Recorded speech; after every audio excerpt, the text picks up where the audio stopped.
Good morning, praise the Lord. Blessing from nation ministry Gujarat से मैं आपका भाई सैम क्रिश्चियन। प्रभु ने दिए हुए आज के इस नए सुंदर दिन पर आप सबको प्रभु यीशु के नाम से जय मसीह की। आज हम पवित्र शास्त्र बाइबल में से प्रभु के इस वचन का अध्ययन करेंगे। व्यवस्था विवरण की किताब उसका 23वां अध्याय और उसकी 5वीं आयत। वहां पर लिखा है, किंतु तेरे परमेश्वर यहोवा ने तेरे निमित्त उसके शाप को आशीष में बदल दिया, इसलिए कि तेरा परमेश्वर यहोवा तुझसे प्रेम रखता था। आज के इस अद्भुत वचन के लिए और परमेश्वर का अपने लोगों के ऊपर के उनके प्रेम के लिए उनका धन्यवाद करें। पवित्र शास्त्र बाइबल में एक व्यक्ति जिसका नाम बलाम होता है और वो व्यक्ति, उसके पास परमेश्वर का वो अनुग्रह होता है कि जिसको वो आशीष दे वो आशीष पाता है और जिसके लिए वो श्राप बोले वो श्रापित होता है। चाहे वो एक व्यक्ति हो कि प्रजा हो, सब लोगों के लिए ऐसा होता था जैसा बलाम कहता था। शास्त्र में इस घटना का जिक्र किया गया है कि जहां पर इजरायली लोग मिस्र की गुलामी से कनान जाने के लिए लाखों की तादाद में निकल के आगे बढ़ रहे थे, तब मार्ग में उनको दूसरे राज्य की उस बॉर्डर से भी गुजरना पड़ता था, जहां पर वहां के राजा और उस राज्य के लोग इजरायली लोगों के ऊपर अपने अनुग्रह को नहीं दिखाते थे और ना ही वो उनके लिए भलाई की बात सोचते थे। अभी आज की इस आत्मिक मनन की घटना में एक राज्य का राजा जिसका नाम बालाक है, उसने इजरायली लोगों को बड़ी संख्या में जब देखा तब उसने उनके ऊपर, एक प्रकार से देखा जाए तो उसने अपना अनुग्रह उन पर न दिखाकर उनकी बारे में अपने हृदय में उसने घृणा की। और वो एक बात तो निश्चय ही जानता था कि उसके राज्य में से गुजरने वाली ये प्रजा ऐसी वैसी प्रजा नहीं है, कमजोर प्रजा नहीं है। उस प्रजा के साथ सर्वशक्तिमान परमेश्वर है जो उनको सब बातों में उनको संभाल रहा है, उनके साथ है, उनको सुरक्षा दे रहा है। फिर भी ये बालाक राजा इस बात को जानने के बावजूद भी वो अपनी भ्रष्ट सोच में ऐसा सोचता है कि मैं बयोर के बेटे बलाम को, जो जीवित परमेश्वर का सेवक है, मैं उसे बुलाऊं और उसके पास तो यह अनुग्रह है कि वो जिसको आशीष दे वो आशीषित होता है और जिसको वो श्राप दे वो श्रापित होता है।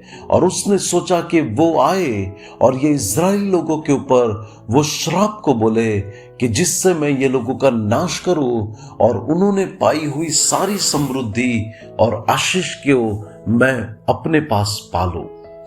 लेकिन हम जानते हैं कि बालाक राजा के 3 बार के प्रयास में उसने 3 बार उसने बलाम को बुलाया और उनको श्राप देने के लिए खड़ा किया, लेकिन 3 बार वो अपने मुख से आशीष ही दे पाया। वो कुछ दूसरा भी बोलना चाहता हो, लेकिन उसके मुख में से आशीष की ही बात निकली। और प्रभु के प्रिय लोग, उसका ये कारण था कि परमेश्वर अपने नाम से जानने वाली अपनी प्रजा को प्रेम करता है, वो उसके लोगों को चाहता है। और गिनती 23 और 23 में लिखा है, निश्चय याकूब के विरुद्ध में कोई मंत्र तंत्र नहीं चलेगा। परमेश्वर के जो खास लोग हैं उनको किसी भी बात से डरने की या तो घबराने की जरूरत नहीं है। कोई हमारा नुकसान करना भी चाहे तो उसे परमेश्वर हमारे लाभ में बदल डालेगा।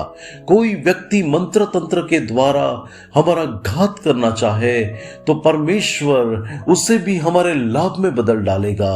और यदि कोई हमें श्रापित करना चाहे तो परमेश्वर उस श्रापित बातों को आशीष में बदल डालेगा। और प्रभु मुझे और मेरे परिवार को, परमेश्वर आपको और आपके परिवार को सब बातों में संभाल कर हमारी सुधि लेगा।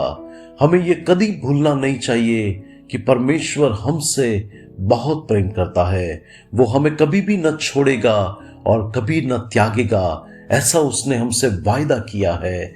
भजन संहिता 89 में लिखा है, शत्रु तुझे कुछ नुकसान नहीं कर पाएगा। तो फिर हमें किस बात से घबराने की जरूरत है, किस बात से हमें डरने की जरूरत है? सर्वशक्तिमान हमारा उद्धार करता प्रभु यीशु मसीह जो हमसे प्रेम रखता है, वो तो सदा के लिए हमारा भला करेगा और हमें अपने अनुग्रह में संभालेगा। प्रभु आज के इस वचन के द्वारा हम आशीष दे। आइए दुआ करते हैं। अनुग्रहकारी मेरे प्यारे स्वर्ग के पिता, आज के इस वचन के लिए प्रभु मैं आपका धन्यवाद करता हूं। प्रभु मैं प्रार्थना करता हूं कि आप अपने लोगों को आशीष दे और अपने अनुग्रह में आप उनको संभाले परमेश्वर। प्रभु मेरी आपसे प्रार्थना और विनती है कि हम सबके जीवनों को आप अपनी स्वर्ग की सुरक्षा में हमेशा के लिए संभाल कर रखे। हम हमेशा के लिए आशीषित ठहरे प्रभु, और कोई अंधकार की बातें हम पर कभी सफल न होने पाए। धन्यवाद मेरी प्रार्थना सुनने के लिए, प्रभु यीशु के नाम से मांगते हैं, आमीन। May God bless you. Have a blessed day. Shalom.